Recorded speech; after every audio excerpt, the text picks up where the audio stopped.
नमस्कार दोस्तों, आपका स्वागत है हमारे चैनल न्यू रॉयल कहानियाँ में। और आज की अपनी कहानी है ब्राह्मण और यमदूत। इस कहानी में हम ये सुनेंगे कि जो भाग्य में लिखा होता है वह होकर रहता है, चाहे कितनी ही कोशिश कर लें हम होने को नहीं टाल सकते। ये कहानी बहुत ही ज्ञानवर्धक व शिक्षाप्रद है, तो आपसे अनुरोध है कि कहानी को अंत तक ज़रूर सुनें।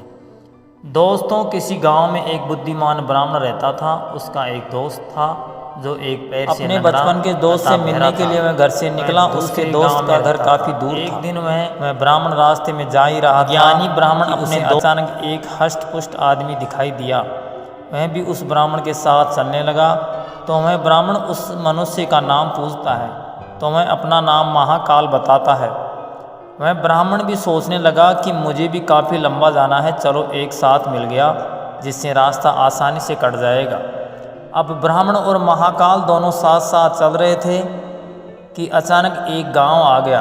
तब महाकाल ने उस ब्राह्मण से कहा कि तुम चलो और मुझे इस गांव में थोड़ा काम है, मैं अभी आ रहा हूँ। थोड़ी देर में उसी गांव में एक भैंस ने एक आदमी को लात मार दी।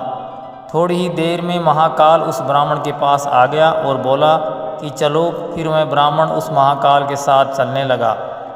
थोड़ी दूर जाने पर फिर एक गांव आया, तो महाकाल उस ब्राह्मण से बोला कि मुझे इस गांव में थोड़ा काम है, मैं अभी आ रहा हूँ। थोड़ी ही देर में उस गांव में आग लग गई। वह ब्राह्मण सोचने लगा कि ये आदमी जहाँ जहाँ जाता है वहाँ वहाँ कोई ना कोई घटना ज़रूर घटती है।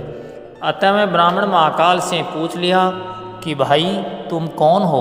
ब्राह्मण की बात सुनकर महाकाल बोला, मैं यमदूत हूँ, मनुष्य के प्राण हरण करना मेरा काम है। उसके बाद ब्राह्मण महाकाल से पूछा कि तुम यमदूत हो तो ये बताओ कि अगली मृत्यु किसकी होने वाली है।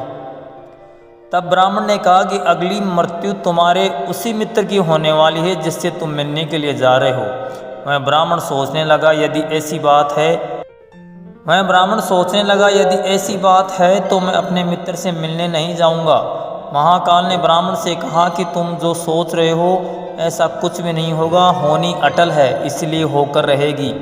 थोड़ी देर में उस ब्राह्मण ने देखा कि उसका मित्र उससे मिलने के लिए बड़ी तेजी से चला आ रहा है। जैसे ही उसका मित्र उस ब्राह्मण के पास पहुंचता है, हृदयघात होने के कारण उसकी मृत्यु हो जाती है। इससे उस ब्राह्मण को बड़ा पछतावा होता है।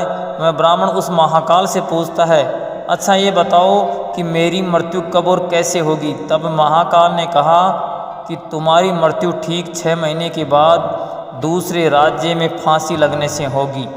वह ब्राह्मण फिर अपने घर गया और सीधे अपने राज्य के राजा के पास गया और ब्राह्मण ने राजा से सारी बात बता दी। तब ब्राह्मण ने राज्य सभा में ये प्रश्न सबके सामने रखा। तब उस राज्य सभा में ये फैसला लिया गया कि यदि ऐसी बात है तो वह ब्राह्मण इसी राजमहल में 6 महीने तक रहेगा। राजा ने ब्राह्मण के लिए राजमहल में ही व्यवस्था करवा दी। धीरे धीरे समय व्यतीत हो रहा था। उस ब्राह्मण को नींद में चलने की बीमारी थी और वह बात उस ब्राह्मण को भी मालूम नहीं थी। जिस दिन उसकी मृत्यु होने वाली थी उसी रात को ही वह ब्राह्मण राजमहल में निकलकर दूसरे राज्य के राजमहल में जाकर राजा के शयन कक्ष में राजा और रानी दोनों के बीच में जाकर सो गया। सुबह जब राजा उठा तो उस ब्राह्मण ने अपने शयन कक्ष में देखकर बहुत क्रोधित हुआ और उस ब्राह्मण को फांसी की सज़ा सुना दी। तब वह ब्राह्मण उस राजा से सारी कहानी सुना डाली, जिससे सुनकर वह राजा अपना एक गुप्तचर अपने पड़ोसी राज्य के राजा के पास भेजकर सारी जानकारी ले ली। जिसको सुनकर वह राजा अपने फैसले पर बहुत पछता रहा था। लेकिन उस राज्य का एक नियम था कि एक बार राजा को सज़ा सुना दे फिर चाहकर भी उसे नहीं बदल सकता था। राजा ने एक राज्यसभा लगाई और इसका उपाय पूछा। तब उस राज्यसभा में यह फैसला लिया गया कि एक पतले धागे का फंदा बनाकर आप ब्राह्मण को पहनाकर अपना वचन पूरा कर लीजिए। फंदा पतला होने के कारण ब्राह्मण की मृत्यु भी नहीं होगी और आपके फैसले की लाज भी बच जाएगी। तब एक पतले धागे की फांसी का फंदा बनाया गया और उसके अगले दिन ब्राह्मण के गले में डाल दिया गया और फंदे को खींच दिया गया। सभी ने सोचा था कि ब्राह्मण को कुछ नहीं होगा, लेकिन उस पतले धागे की वजह से उस ब्राह्मण का गला कट गया और खून तेजी से निकलने लगा। ज़्यादा खून बह जाने की वजह से उस ब्राह्मण की मृत्यु हो गई। अतः इस कहानी से हमको ये शिक्षा मिलती है दोस्तों, हमारे भाग्य में जो लिखा होता है वो हर हाल में होकर ही रहता है, उसे बदला या काटा नहीं जा सकता। उस ब्राह्मण ने अपने बचने के लिए कितने उपाय किए, लेकिन मृत्यु आने पर कोई उपाय काम नहीं आया तथा उसकी मृत्यु हो ही गई। आशा करता हूँ आपको ये कहानी पसंद आई होगी। अगर पसंद आई तो कहानी को लाइक, शेयर एवं चैनल पर नए आए हो तो चैनल को सब्सक्राइब जरूर करिए, ताकि आने वाले समय में आपको ऐसी अनेक ज्ञानवर्धक धार्मिक कहानियाँ सुनने को मिल सके। सभी दोस्तों को धन्यवाद।